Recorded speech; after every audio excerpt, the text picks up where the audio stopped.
네, 이번 시간에는 산업심리학의 전망과 과제에서 산업심리학의 두 가지 성격, 지난 시간까지 국내 산업심리학의 현황을 살펴봤었죠. 예, 오늘은 그 마지막 뒷부분, 산업심리학의 두 가지 성격을 살펴보도록 하겠습니다. 산업심리학의 두 가지 성격이라고 하는 것은 학문적인, 즉 과학적인 측면과 또 현장에 바탕을 둔 실천적인 측면을 말하는 것입니다. 그래서 연구세계라고 하는 게 이제 과학이라고 하는 측면과 관련되어 있고, 현실세계라고 하는 것은 바로 실천적인 측면과 관련이 되어 있겠죠. 연구세계라고 하는 것은 기본적으로 이 학자들이 또는 연구자들이 산업 및 조직심리학의 연구를 할 때 수행하게 되는 그런 과정을 보여주는 거예요. 기본적으로 이제 이론화, 어떤 이론을 만들어내고 또 어떤 모델을 만들어내고 그리고 가설 설정을 하는, 우리가 흔히 가설 검증이라고 하는 것들을 하죠. 그게 이제 연구 논문을 발표할 때 연구를 통해서 어떤 가설을 세운 부분을 검증하는 그런 과정을 거치게 돼 있어요. 그래서 자료 수집의 설계 그리고 자료를 수집하는 그 과정이 필요하겠죠. 이러한 것을 가지고 추론과 예측을 할 수 있습니다. 뭐뭐가 뭐뭐라면 어떻게 될 것이다 라고 하는 그런 가설을 설정해서 그것이 검증되면 그것을 가지고 모델을 만들고 또는 이론을 추출해내는 그런 걸 통해서 이제 어떤 상황을 예측하게 되는 거죠. 그건 우리 모든 심리학 분야에 다 적용되는 부분이라고 생각하시면 돼요. 그래서 그런 어떤 결론을 내리고 판정을 하고 권고를 하는 거죠. 마지막에 이제 결과 평가와 확인 과정과 또 수정에 대한 부분이 있을 수 있어요. 이렇게 연구 프로세스를 통해서 우리가 확인한 여러 가지 내용을 가지고 현실 세계에 적용을 하는 겁니다. 그래서 실천적인 측면을 보면 이제 관찰을 한다거나 실험을 한다거나 조사를 하고 측정을 하게 되겠죠. 그래서 그러한 이론에서 나온 것들을 이렇게 현장에서 적용을 해 보는 거죠. 그리고 현실 문제를 개선하게 되고 그런 문제에 대처하는 부분이 실제 현장에서 벌어질 수 있는 일이고 그것을 통해서 또 재조사나 재측정을 하게 되는 겁니다.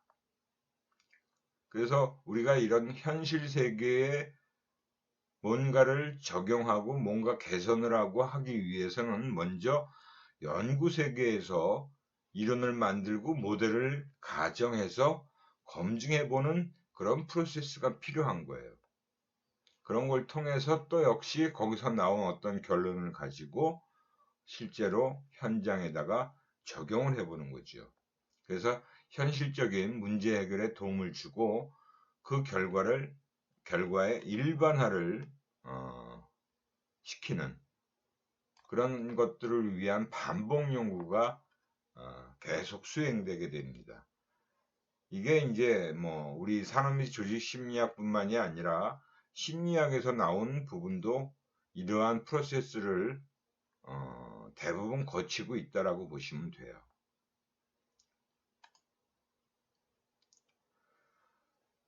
과학적 측면이라고 하는 것은 문제점이나 의문점을 연구할 때 과학적인 방법을 사용해서 연구를 하게 됩니다. 과학적인 측면이라는 건 바로 어떤 문제를 찾아내고 그 문제에 대한 해결점을 찾아내기 위해서. 그래서 우리가 논문 쓸 때 그러한 연구를 수행한다라고 보시면 되죠. 거기에 이제 과학적인 방법을 사용하게 되는 거죠. 그리고 이러한 연구로부터 나온 결과를 산업 장면에, 현장에 적용시킬 수 있어야 된다는 거예요. 그게 그냥 연구 결과로서 끝나버리면 의미가 없다라는 것이죠. 그죠? 그래서 우리 산업심리학자들은 연구를 수행하고, 그죠? 연구를 수행하고 그 연구에서 나온 결과들을 경영자나 현장 실무자는 그러한 내용을 또 적용해야 되는 그런 부분이 같이 이루어져야 된다는 거예요. 근데 이제 경영자 같은 경우는 사실은 문제가 발생한 시점에서 바로 즉각적으로 적용할 수 있는 그런 지식을 필요로 하죠. 문제가 생기면 바로 그 문제를 해결하는 부분이 제일 급선무니까. 그래서 그런 적용할 수 있는 지식을 필요로 하고. 근데 사실 산업심리학자들은 그렇게 경영자가 문제 발생한 부분에 대해서 요구를 하더라도 사실은 바로 해답을 내놓을 수가 없어요. 그래서 학자들은 일정한 연구 기간이라는 것을 거쳐야만 이러한 지식이 나올 수 있다고 주장하며 그렇게 해서 자꾸 마찰이 빚어지는 경우가 발생하게 됩니다. 이거는 뭐 이런 우리 산업심리학자와 경영자뿐만이 아니라 다른 학문 분야에 있는 연구자들도 마찬가지일 거예요.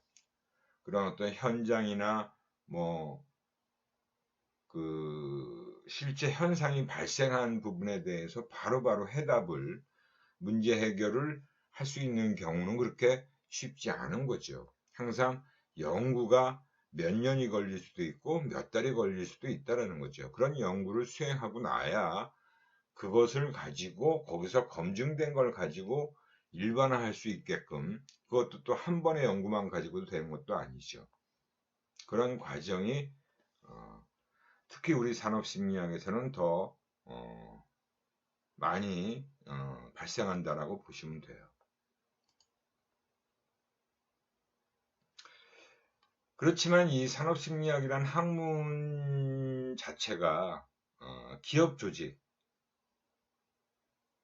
필요한 많은 내용들을 만들어내고 있는 거잖아요. 그래서 그 각 조직의 특수한 경영 상황을 반영하고 있기 때문에 한 조직에서 얻은 결과를 어떤 한 기업에서 문제 해결을 했다고 해서 그 결과를 가지고 다른 조직에 그대로 적용시킨다는 것은 잘못된 일일 경우가 많다는 거죠. 그렇기 때문에 기업마다 상황이 틀리고 조직마다 다 특성이 있잖아요. 그런데 어떤 한 조직에서 문제를 해결한 부분을 가지고 또 다른 조직에 바로 적용한다? 그거는 잘못된 결과를 일으킬 수밖에 없어요. 하지만 이제 우리가 이제 학자들이 하는 연구는 그렇게 어떤 특정한 조직에서의 문제만 가지고 하는 것이 아니라 모든 조직에서 일반화시킬 수 있는, 그래서 이제 일반적인 원리, 지식 이런 것들을 만들어내는 건 학자들이 하는 일이죠. 과학적인 방법을 사용해서. 그래서 그런 것들을 가지고 모든 조직에 적용시킬 수 있는 경우도 아주 없지만은 않다는 거죠. 하지만 그런 경우는 거의 드물다고 볼 수 있다라고 얘기를 하고 있습니다. 그러니까 뭐 어떤 한 가지의 확실한 걸 가지고 모든 케이스에 다 적용돼서 다 그게 만능의 해답을 줄 수는 없다라는 거예요. 그건 아마 다 모든 분야가 마찬가지겠죠. 그래서 심리학자는 경영자의 처지를 생각해서 경영자에게 연구기간이 필요함을 인식시켜야 하며, 경영자도 심리학적 연구를 위한 기간이 필요함을 인정해줘야 된다는 거죠. 그래서 단기적인 결과를 너무 조급하게 바라서는 안 된다라는 것을 우리는 잊지 말아야겠다. 어느 정도의 일정 기간이 필요하다는 것을 인정해 줘야 된다는 거죠. 우리 산업심리학에서 연구하는 것들이 바로 그러한 특성을 가지고 있는, 성격을 가지고 있는 분야다라고 할 수 있습니다. 그래서 이제 마지막이 이제 산업심리학의 과제입니다. 이거는 이제 어떤 연구들, 어떤 것들이 이루어져야 된다. 앞으로 지금까지 이루어진 부분도 있고 또 앞으로 더 많은 연구가 이루어져야 되는 부분도 있다라는 거죠. 원래 산업 장면에서 사실은 가장 먼저 산업심리학의 역할이 일어났던 것은 바로 심리검사였죠. 그래서 심리검사를 통한 여러 가지 연구 결과를 가지고 선발을 하거나 배치하거나 훈련을 위한 그런 적성의 발견을 하는 거. 그런 것들이 이제 가장 많은 연구들이 이루어지고 있고요. 이루어져 왔고 지금도 그런 연구들은 계속 이루어지고 있어요. 그러기 위해서는 직무분석이라는 게 확실하게 아주 이루어져야 된다는 것, 필요하다는 것을 인식해야 된다는 것이 필요하다. 그 다음에 작업분석, 그 다음에 기능구조의 해명, 인간행동 법칙에 준해서 이루어져야 한다는 것을 우리는 잊지 말아야 된다는 거죠. 그래서 이 산업심리학에서 직무분석이라는 것은 반드시 꼭 우리가 해봐야 되고 그거를 통해서 많은 것들이 거기에 연관되어 있다는 것을 우리는 알 수 있어요. 그 다음에 이제 작업의 구체적인 행위 분석이라는 분야도 보면 작업 환경 또는 작업 조건, 작업 방법을 분석하는 거예요. 이거는 이제 바로 산업 안전과도 관련이 되어 있고요. 여러 가지 작업 행위에 대한 구체적인 그런 내용들이 다 포함된다라고 보시면 됩니다.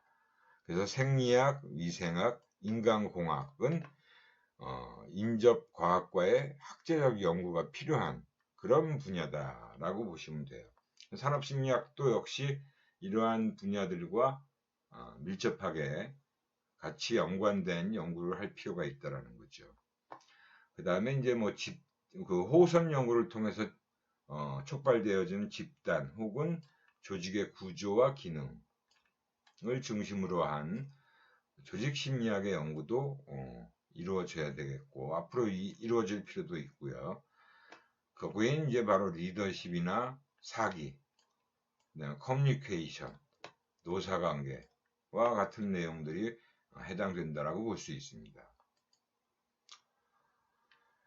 그 다음에 이제 또 이건 어떻게 보면 이제 최근에 많이 우리가 겪고 있는 그런 변화와 관련된 거죠. 급격한 변화가 일어나고 있는 지금 시대, 그죠? 노동인구의 증가와 교육 수준이 향상됐어요. 우리나라만 해도 뭐 많은 사람들이 다 대학을 졸업하고 학력 수준이 굉장히 높지요. 그리고 일을 필요로 하는 인구가 굉장히 증가하고 있어요. 근데 일자리는 그렇게 새롭게 만들어지는 일자리는 거의 없잖아요. 그렇게 많지가 않지요. 거기다가 이제 여성 인력들은 또 급격하게 증가를 하고 있습니다. 조직의 환경도 변화하고 있고요. 일의 성격도 변화하고 있죠.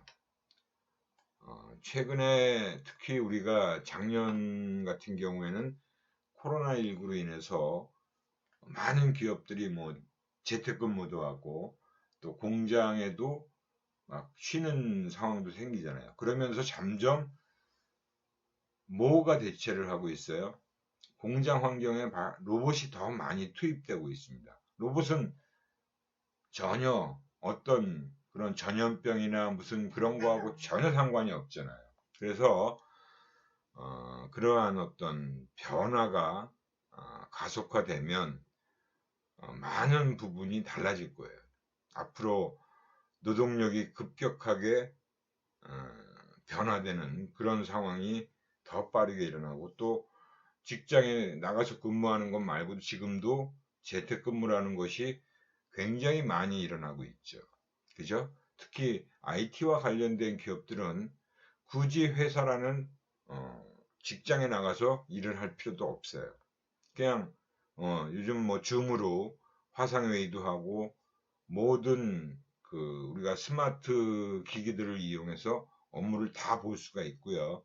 그 다음에 회사의 클라우드와 같은 회사 자체의 공용 저장소가 있기 때문에 언제 어디서 일을 하든 모든 데이터, 자료 이런 것들은 그 클라우드 저장고로부터 받아서 활용하고 또 저장시키고 그렇기 때문에 잠재적인 그런 재택근무하는 부분이 점점 더 많아질 수 있겠죠. 뭐 올해 이제 많은 백신이 나오고 다시 일상으로 우리가 돌아가더라도 그런 언택트, 비대면을 통해서 이루어지는 일들이 점차 늘어날 수밖에 없다라고 보시면 됩니다. 또 산업심리학은 사람들의 일과 관련된 생활에도 관심이 많아요. 점점 더 그렇게 되고 있죠. 요즘 특히 젊은 직장인들은 땡 하면 근무 시간 딱딱 지키고 뭐 오버타임 즉 그 야근 같은 거 잘 하기 싫어하고요. 점점 더 자기 개인적인 시간을 갖고자 하는 그런 일도 굉장히 많아지고 있어요. 그래서 일과 관련된 생활의 변화 또 빠르게 일어나고 있고 그럼으로써 또 산업심리학도 그거에 발맞춰서 또 변화해가는 그런 연구들이 필요하다. 특히 이 삶의 질을 추구하는 것이 매우 중요해졌듯이 퀄리티 오브 워크라이프, 그죠? 워크라이프의 질도 매우 중요해지고 있다라는 것도 우리가 명심해야 될 부분입니다.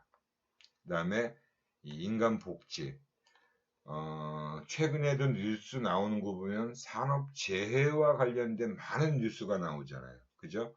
많은 그 작업 현장, 생산 현장에서 사고가 많이 일어나고 있어요. 여전히 사고는 일어나고 있습니다. 아무리 뭐 기술이 발전되고 엄청난 뭐 시스템적으로 일을 한다 하더라도 아직까지 사람이 직접적으로 일을 하는 그런 일터에서는 끊임없이 사고가 일어나고 있어요. 그래서 그와 관련된 인간의 복지도 매우 중요하다. 산업복지, 산업상담 분야가 특히 더 많이 중요해지고 있고 그런 직장인들, 근로자들의 상담, 그죠? 산업상담이라고 하는 분야 굉장히 점점 더 커지고 있다라고 보시면 되고요. 많은 기업에서 직장 내 상담실을 운영하는 기업들이 점점 더 많이 늘어나고 있습니다. 그 다음에 이제 그런 직장인들의 스트레스를 또 관리해주는 스트레스 매니지먼트도 많이 확산되어지고 있어요. 그래서 이런 스트레스 매니지먼트 하는 사람들이 직장에서 이런 상담 일을 통해서 직장인들의 많은 스트레스를 또 해소해 주는데 관련된 일을 많이 하고 있다는 거죠. 이렇게 점차 그런 직장에서 일하는 우리가 얘기하는 흔히 현장에서 일하는 사람들의 삶의 질, 그다음에 워크 라이프의 질, 퀄리티 오브 워크 라이프, 산업 복지, 산업 상담 분야가 점차 더 중요해지고 있다라고 보시면 됩니다.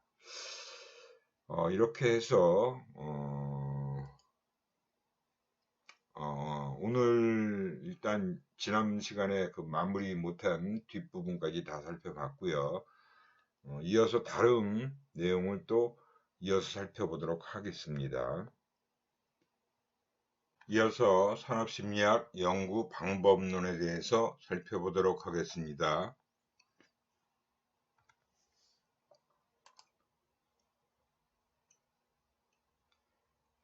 산업심리학의 연구 방법이라고 해서 특별히 다른 것은 별로 없어요. 일반적인 심리학의 연구 방법론하고 거의 동일하게 이루어져 있는데 산업심리학이다 보니까 아무래도 현장을 생각하고 연구를 하는 경우가 많아서 그런 점이 좀 차별화되는 점이다라고 보시면 되고요. 일반적인 과학적 방법의 특성은 다음과 같다라고 볼 수 있습니다. 우선 첫 번째가 실증적이다라는 것입니다. 실증적이다. 과학적 방법은 개인의 단순한 신념이나 생각을 정리하는 것이 아니라 실험이나 조사와 같은 기법을 사용하여 관찰을 하는 실증적인 연구 방법이라고 할 수 있습니다. 어떤 한 개인의 생각을 정리하는 것이 아니고 실험이나 조사와 같은 그런 기법을 통해서 관찰을 하는, 우리 사람들의 행동이나 모습을 관찰하는 실증적인 연구 방법이라고 할 수 있다는 것이죠. 그리고 합리적이다, 두 번째는. 과학적 방법이라는 것은 이러한 방법을 사용해서 얻어낸 지식과 현상과 일치하여야 한다. 즉, 과학적 방법을 사용해서 얻어낸, 즉 획득하게 된 지식이나 현상, 이런 것들과 일치하여야 한다는 것이에요. 그러니까 그만큼 합리적인 것이다 라고 얘기를 하는 부분이 있다라고 볼 수 있고요. 체계적이다. 세 번째가 체계적이다라는 것입니다. 관찰에서 원리로, 또 다시 원리에서 관찰로 가는 귀납법과 연역법을 사용한다. 귀납법과 연역법이라는 것은 여러분들 다 알고 계시죠? 여러 가지 다수의 개별적인 것들을 증명해서 하나로 일치시켜 나가는 귀납법, 그리고 연역법이라는 것은 대전제를 정해놓고 거기서 하위로 여러 가지로 원리를 적용시켜 나가는 것이 연역법이죠. 그래서 귀납법과 연역법을 사용하는 것은 대부분의 학문 분야에서 사용하는 그런 방법이다라고 보시면 됩니다. 그래서 체계적인 부분을 가지고 있다라고 볼 수 있고요. 특히 이 가설 검증적이다라고 하는 네 번째는 바로 우리 심리학에서 특히 많이 사용하는, 일반적으로 사용하는 방법이라고 보면 돼요. 그래서 이 과학적 방법이라는 것에서 연구자가 독립변인과 종속변인을 설정하게 되어 있습니다. 독립변인 X는 뭐뭐라고 한다. 그리고 종속변인 Y에 이러이러한 영향을 미칠 것이다. 라고 하는 것들을 가설을 설정해서 그 가설을 검증하는 방법이 바로 과학적인 방법이다 라고 볼 수 있고요. 다섯 번째가 일반적이다. 뭐 특별한 그런 조건에만 국한되어 있는 그런 것이 아니고 일반적인 조건들 모두에 적용 가능해야 된다. 특정한 조건에만 딱 국한되는 것을 과학적 방법을 통해서 검증하는 것이 아니라, 그 과학적 방법을 통해서 검증하는 것은 일반화시킬 수 있어야 된다라는 그런 내용이라고 보시면 돼요. 그래서 우리가 논문을 쓸 때도 한계점에 어떤 특정 조건에서만 독립변인과 종속변인의 관계를 밝혔을 경우에 한계점에 그런 부분을 명시하게 되어 있습니다. 그 다음에 절약적이다. 여러 가지 가정들이 필요한 것보다 단일의 가정을 가지고 현상을 동일하게 설명할 수 있다면 그러한 방법은 더욱 더 절약적인 것이다 라고 얘기를 하는 거예요. 그러니까 여러 가지 가정들을 다 일일이 세워놓고 검증을 하는 것이 아니라 어떤 단일의 가정을 해놓고 현상을 동일하게 설명할 수 있다면 굉장히 절약적이다라는 것이죠. 그만큼 절감할 수 있다라는 것을 얘기하는 게 절약적이다라는 특성이고요. 그 다음에 7번째가 잠정적이다. 어떤 가설, 특정 조건에서 가설을 검증했다 그래서 그걸로 무조건 그것만이 진리인 양 설명하는 것은 안 된다라는 것이죠. 대안적인 설명이 존재할 가능성을 열어두는 것이 과학적 방법의 또 특성이라고 할 수 있습니다. 대안적인 설명. 그래서 어떤 이론을 한 학자가 만들어냈다 그래도 또 다른 학자들이 그 이론에서 밝혀진 부분을 다르게 설명할 수 있는 그런 부분도 인정해야만 된다라는 거예요. 그래서 우리가 유명한 메슬로우가 얘기했던 욕구 위계설 마찬가지고요. 피시바인이 얘기했던 그런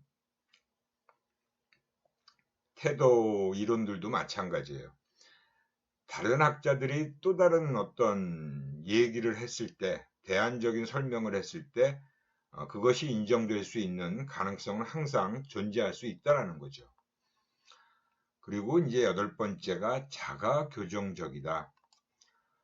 항상 검증과 비판 그리고 교정의 과정을 거침으로 자가교정적이다.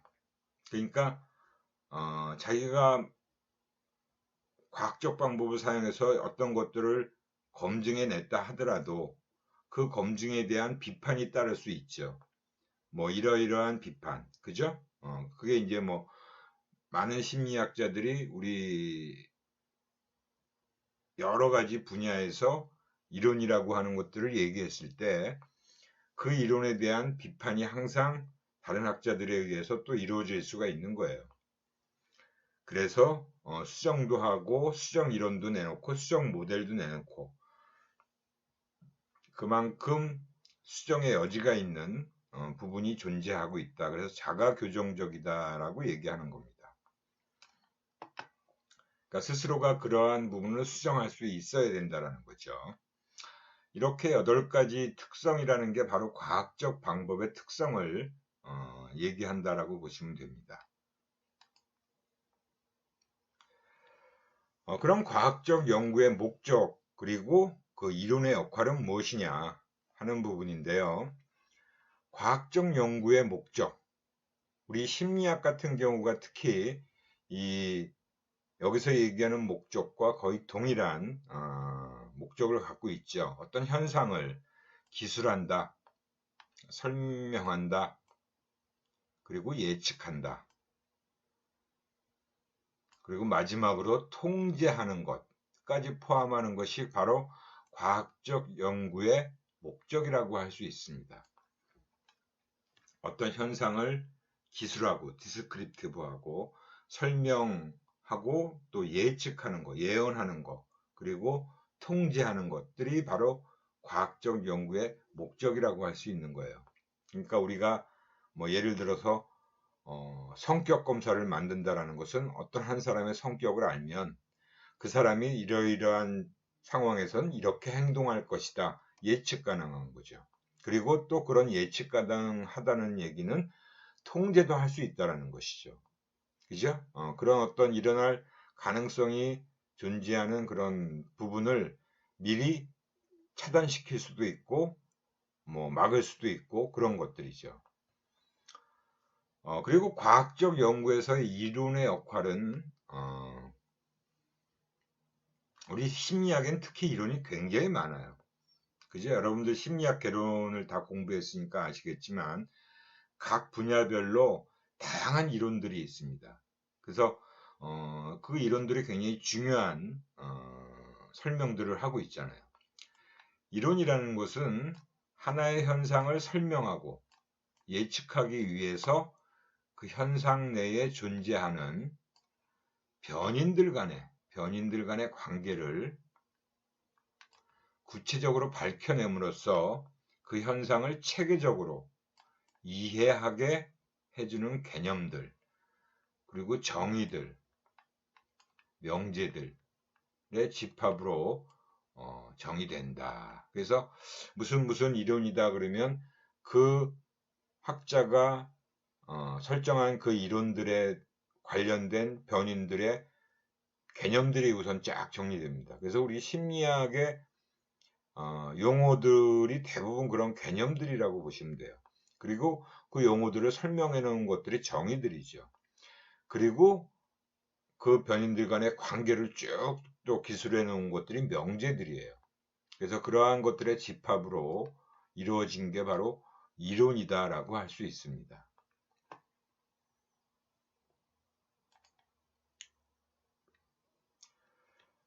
이론을 바라보는 두 가지의 입장이 있어요. 이제 하나의 입장은 좋은 이론보다 더 실제적인 것은 없다. 그만큼 이론을 중시하는 입장이죠.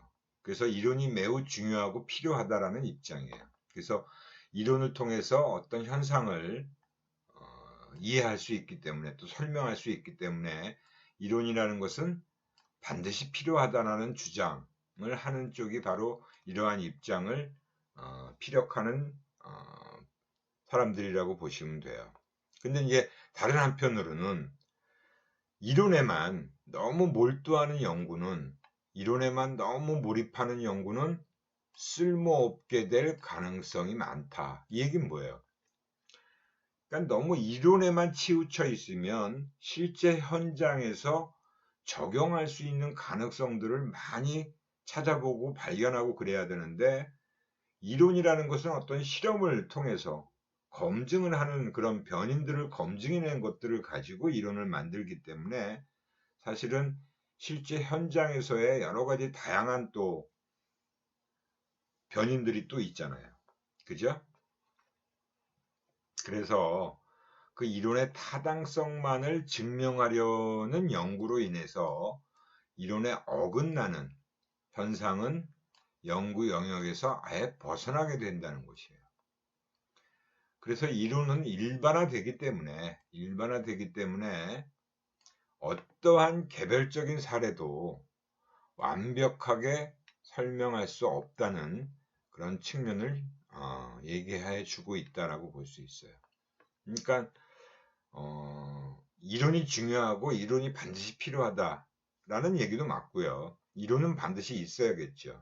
하지만 그 이론에만 너무 초점을 맞추고 있으면 쓸모없게 될 가능성도 존재한다라는 거죠. 그러니까 우리 산업심리학 같은 경우가 특히 이론보다는 오히려 현장의 그 이론들을 적용해서 또 다른 확장된 연구들을 하는 게 훨씬 더 유용하다라고 볼 수 있죠.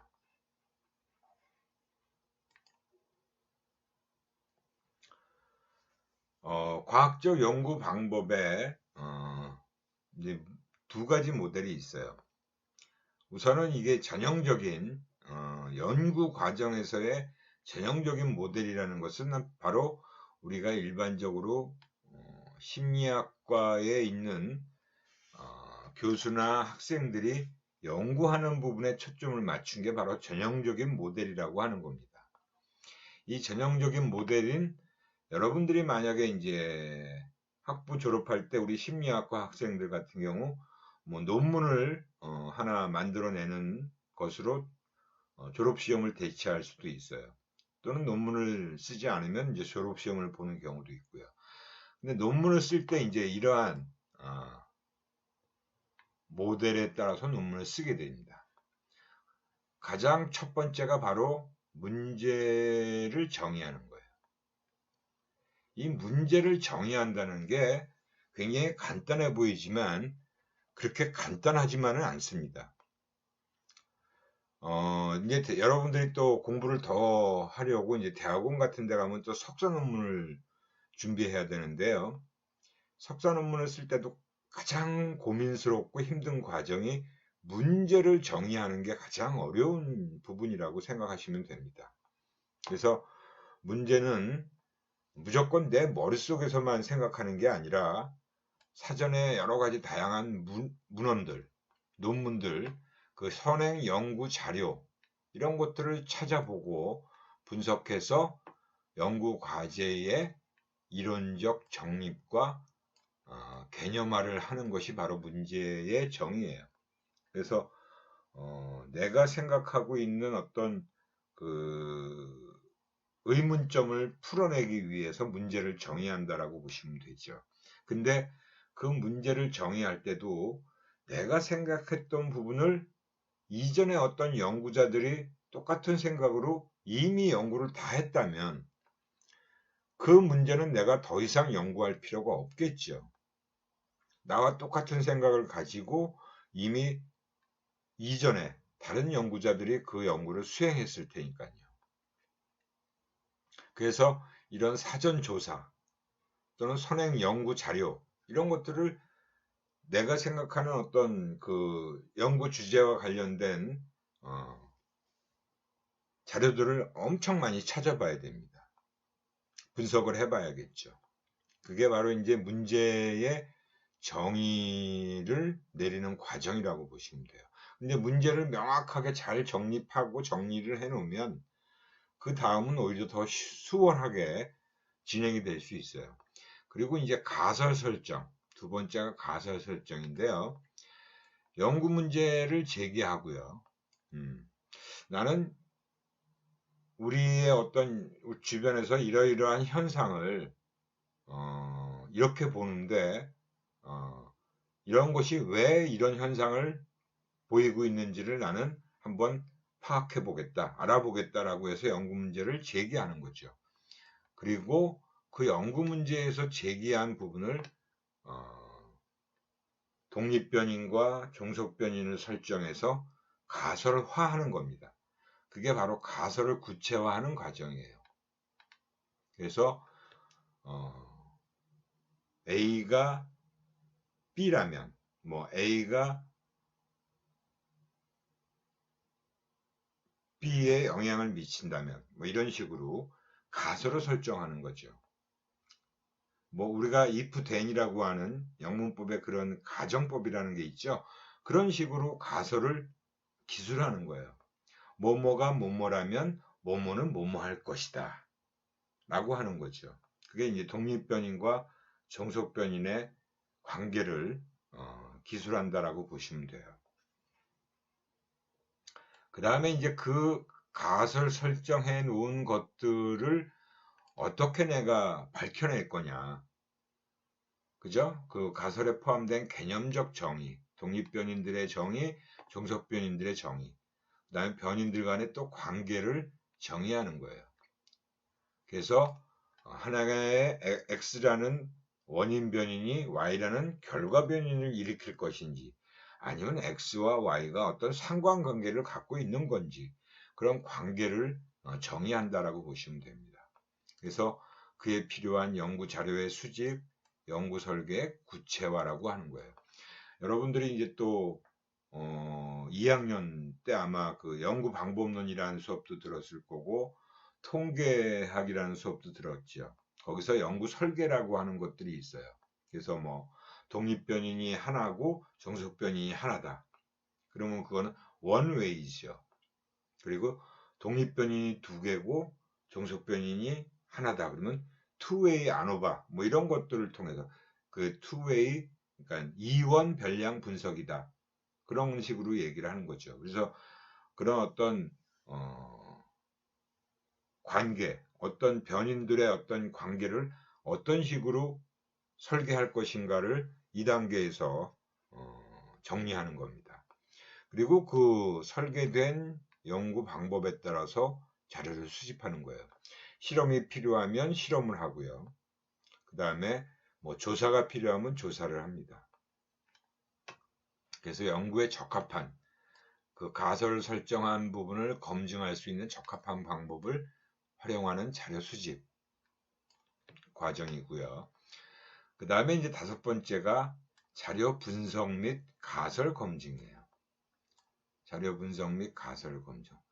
예, 수집된 자료를 통계 분석을 해요. 그래서 아마 여러분들이 통계 분석할 때 뭐 평균도 공부를 하셨을 거고, 가장 기본적인 통계의 기본 필요한 개념이 바로 평균과 표준 편차라는 것일 겁니다. 그래서 평균과 표준 편차가 어떻게 되고, 그리고 거기서 이제 분산이라는 게 뭔지, 모든 또 통계 분석 방법은 뭐 그 변인이 어떤 변인이냐, 변인의 어떤 특성에 따라서 사용할 수 있는 통계 분석 방법이 다 달라지죠. 그죠? 그래서 뭐 비율 변인이냐, 아니면 뭐 명명 변인이냐에 따라서 어떤 통계 분석 방법을 사용하는지를 또 결정을 해야 되고, 그 통계 분석 방법에 따라서 SPSS나 뭐 세스, 뭐 에이모스와 같은 통계 분석을 통해서 가설을 검증하는 겁니다. 그래서 내가 세운 가설이 정말 기각이 됐는지, 아니면 바로 채택이 됐는지, 그거를 가설 검증이라고 하는 거예요. 그것 또한 여러분들이 통계 분석에서 다 배웠죠. 통계학에서. 그리고 나면 이제 결과 보고 그 정리를 해야겠죠. 내용을. 그리고 논의. 내가 세운 가설 3개 중에 2개는 채택이 됐고 1개가 기각이 됐다 그러면, 채택이 됐으면 뭐 이러이러한 부분으로 가설이 전부 다 채택이 됐지만, 이러한 이유로 인해서 3번째 가설은 기각이 됐다. 그 기각이 된 이유는 연구자가 볼 때 이러한 이유 때문이다. 이런 어떤 설명들을 정리하고 논의하는 거예요. 그 논의에서는 항상 연구 결과를 정리하고, 그리고 연구의 제한점. 이 연구는 바로 이러이러한 조건에서만 국한해서 했기 때문에 일반화하기는 어렵다. 그리고 뭐 표본도 수가 부족했기 때문에 추후의 연구에서는 또 표본을 더 확대해서 해야 된다. 라는 식의 후속 연구 방향까지 논의의 정리를 하는 겁니다. 이렇게 하면 한편의 연구가 완성이 되고 논문이라는 것이 다 완성이 되는 거예요. 여러분들이 이 과정을 제대로 하기 위해서 이제 석사 과정에 가면 또 통계학을 배우고 연구 방법론을 배우고 실험 설계라는 걸 다 공부하게 됩니다. 그런 과목들을 공부해야지만 내가 나중에 어떤 분야의 연구를 하든 간에 논문을 제대로 쓸 수 있게 되는 거죠. 이게 바로 전형적인 모델이라고 하는 것에 대한 과정이라고 볼 수 있어요. 그리고 이제 문제 해결적 모델이라는 것은 실제 현장에서, 학교보다는 현장에서 더 많이 사용하는 모델이라고 보시면 돼요. 그래서 이 문제 해결적 모델은 조금 차이가 있죠. 단순히 연구 목적으로 하는 것이 아니라 실제 기업 조직에 어떤 문제가 있는지를 진단하는 겁니다. 무슨 문제가 있는지를. 그리고 그 문제를 가지고 기본 전제를 설정해요. 그게 첫 번째 단계입니다. 그래서 뭐 기업마다 문제는 다양하게 존재하잖아요. 그죠? 그래서 그 문제가 왜 일어나는지, 문제의 경위와 배경, 그리고 그 증상이라고 봐야겠죠. 증후를 중심으로 문제를 진단하고, 문제 상황과 해결의 기본 전제를 정리하는 과정이 첫 번째 단계입니다. 그러니까 이 문제 해결적 모델의 첫 번째 단계가 우리가 앞에 전형적인 모델의 문제 설정하는 단계랑 거의 똑같다라고 보시면 되는데, 여기는 현장에서의 문제를 가지고 진단을 하는 거예요. 그리고 나면 그 문제를 어떻게 해결해야 될지 문제 해결 전략을 수립하고, 그 문제를 해결하기 위한 계획을 수립하게 됩니다. 그래서 문제 해결 전략 및 계획 수립 단계에선 바로 문제 해결의 시기와 속도, 그다음에 구성원의 참여도, 특히 기업 조직에서는 구성원의 참여도가 굉장히 중요하죠. 그리고 문제 해결 전략과 방법, 그리고 계획을 구체적으로 정리하는 단계가 두 번째 단계라고 보시면 됩니다. 그다음에 세 번째 단계에서 이제 필요한 또 마찬가지로 자료를 수집해야 돼요. 뭐 종업원들한테, 구성원들한테 설문을 해야 될 필요가 있으면 설문지를 만들어서 설문조사를 하게 되고, 그 다음에 심층 인터뷰를 해야 될 필요가 있으면 또 심층 인터뷰를 하고요. 그래서 그러한 자료 수집 과정이 바로 세 번째 단계고, 그리고 실제 이제 여러 가지 자료를 또 분석하겠죠. 그래서 문제 해결을 실질적으로 해야 되는, 뭐 조직 개편이 필요하면 조직 개편을 하고, 또 기업의 뭐 방침이나 제도를 개선해야 될 필요가 있으면 개선을 하고요. 교육 훈련을 통해서 또 종업원들에게 필요한 부분을